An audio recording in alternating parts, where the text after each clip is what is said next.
In a quiet, rural county about 35 miles west of Jacksonville, Florida, hangs a mural.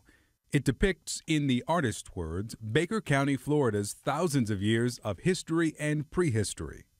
And thousands of people from across the country have stopped to admire it, some leaving notes of appreciation in its very own guest book. Beautiful with the accuracy of the history of Baker County, that's from Marion. Andre thinks it's an extraordinary piece of art. Then there's this anonymous message. Should make the KKK bigger and brighter. Yes, that KKK. The Ku Klux Klan is not heritage. That is a hate group. The simple inclusion of these hooded Klansmen on horseback is not what's riled John Phillips and other attorneys with the group Florida Justice. It's that this mural is hanging inside the Baker County courthouse. Marquita Smith is Phillips's paralegal. Would be if I were to walk into this courthouse for any legal matter, am I going to be getting justice? Am I going to be treated fairly? Their group has now launched a petition on change.org to remove the mural. It's a pretty mural, but it should be in a place of historic value as a museum. Not in the courthouse? Not in the courthouse. The artist, local historian Gene Barber, died several years ago, but in a guide explained why many of the elements were included in the mural. The palmettos, the panther, the Confederate soldiers. He described the KKK as an organization that sometimes took vigilante justice to extremes, but was sometimes the only control the county knew over those outside the law. It's a bad thing that happened, but it's part of what did happen. Hoyle McInerney has lived in Baker County all his life. He's started a counter petition to, quote, leave the mural alone at the courthouse.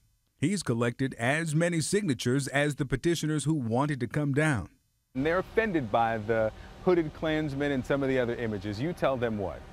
Well, if that's the case, then are we going to stop talking about the Holocaust in schools? You have to know your history to be able to stop it from happening again. But the petition alleges that the mural does more than depict history. It suggests that it features white supremacist symbols hidden in plain sight. There's symbolism to turpentine, which was used in tar and feathering.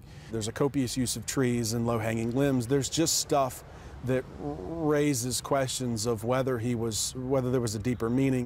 Including this woodpecker, just to the left of the Klansmen. Now widely considered extinct, the bird was once a southeastern U.S. native and, according to the petition and the Anti-Defamation League, a symbol embraced by skinheads. Justice doesn't discriminate, and yet they're going into a courthouse that says it might. Baker County seemingly settled this controversy in 2002 when the mural was dedicated. The chief judge at the time ordered that it be removed from its originally intended home near courtrooms on the second floor. So it was hung on the first floor. And with its tiny Confederate flag, there it's greeted every visitor for the last 13 years. So why the controversy now? Well, because this happened.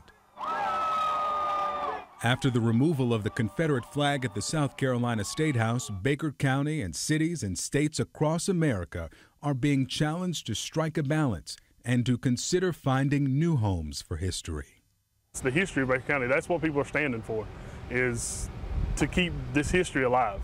We feel like we have to look at history and heritage as, as a common nation, white, black, red, brown, yellow, green, and that's the issue.